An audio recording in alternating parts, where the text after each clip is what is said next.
রমজানে লাইলাতুল কদর সহ ঐতিহাসিক ৬টি ঘটনা। বছর ঘুরে আবারও শুভ আগমন ঘটেছে পবিত্র রমজান মাসে। মহিমান্বিত এই মাস শুধু পানাহার থেকে মুক্ত থাকার মাস নয়, বরং পুরো রমজানে রয়েছে ঐতিহাসিক এক মূল্যায়ন। পৃথিবীর অনেক গুরুত্বপূর্ণ ও শিক্ষণীয় ঘটনা ঘটেছে এই মহিমান্বিত মাস রমজানে। তাই রোজা ও অন্যান্য ইবাদত বন্দেগীর পাশাপাশি রমজানে রয়েছে বিভিন্ন রকমের তাৎপর্য।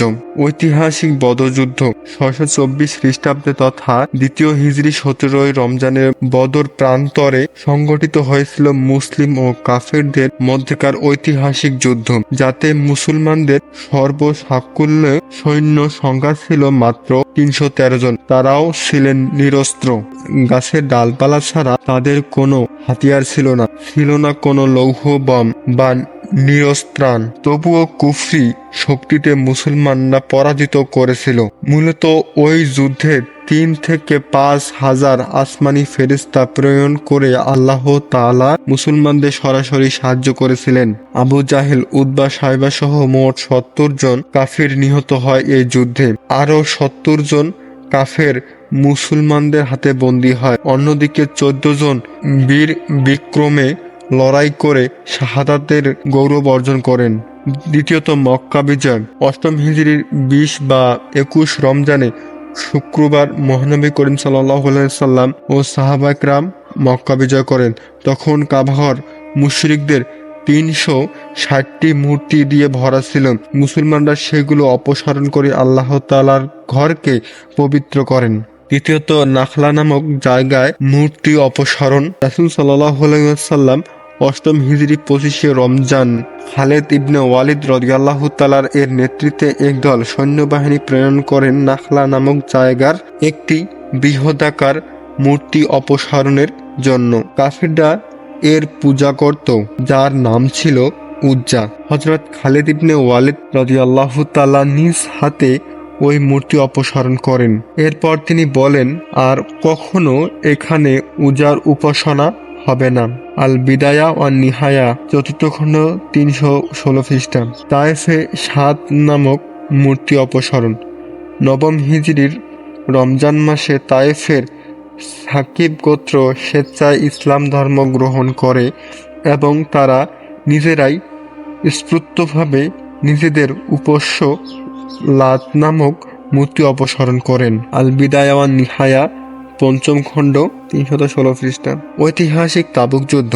৯ম হিজরির রজব মাসে তাবুক যুদ্ধ সংগঠিত হয়, কিন্তু তাবুক যুদ্ধের কিছু ঘটনা সংগঠিত হয় ৯ম হিজরির রমজান মাসে।